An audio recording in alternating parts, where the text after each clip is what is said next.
colonel just got through speaking. He talked about how the suspect was looking worn out when they actually caught up with him. What do we know right now?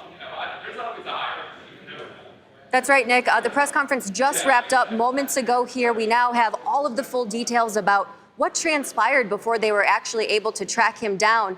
So we know that he was captured in the northeast part of the state. That happened around 5:50 p.m. on Jackson Run Road.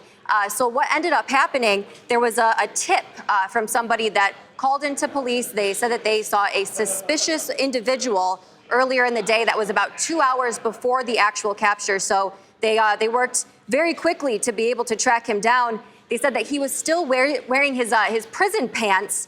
They were inside out when they actually captured him. They said that he was dirty, that he looked exhausted from spending the last 9 days on his own in the wilderness. And when NewsNation had a chance to ask them about the equipment that he was using, if he had any assistance, they did acknowledge that in the beginning, they warned residents here and warned people that they thought that he was armed. But when they captured him, he did not have any weapons in his possession. They did find some ammunition in a backpack, but no weapons there. Now, on to the charges here, Nick. We do know that he is still facing those multiple charges for arson, kidnapping, and burglary, all here in Pennsylvania. And he's also that prime suspect in murder and rape cases across the New York border in Jamestown here. But we know that he will be facing additional charges for this escape. Those specific charges are still to be determined, still a lot to develop here ahead of his arraignment. But one of the biggest things that they're discussing at this moment is where he should be taken. Officials here, they just confirmed that that decision will be made after Burham's arraignment, so still deciding what's best for him. Officers are debating if he should go back to the prison that he originally escaped from, or if he should be going somewhere else. Some concerns expressed about that. And Nick, I will leave you with this. This was one last thing that we learned at this press conference. A little bit of a uplifting story amidst all of this tension to try and track down Burham. They shared a story about one of the law enforcement officials that was involved in the search.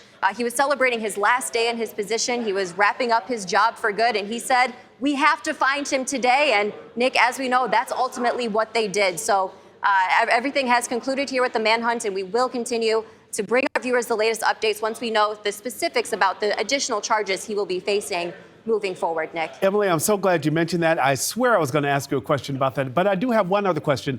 The Colonel Bivens did say that this continues to be an active investigation. Yes? What are the next steps?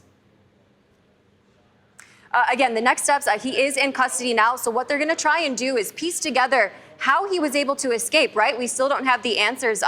They're looking into investigating the employees at the jail. How was he actually able to get out? And then what his movements were throughout the Allegheny National Forest. We know that there was at least 3 different sites where they found equipment, where they found things. Some of them had DNA matches to Burham. So trying to piece together his movements, trying to understand how this even came to be. Those are going to be the next steps in the investigation, Nick. And once again, Colonel Bivens thanking the media and the public for their role in helping to identify and keep them alert throughout this process. And he says that, thankfully, a great sigh of relief because no one else was injured. Emily Finn, live for us this afternoon in Warren, Pennsylvania. Emily, thank you so much.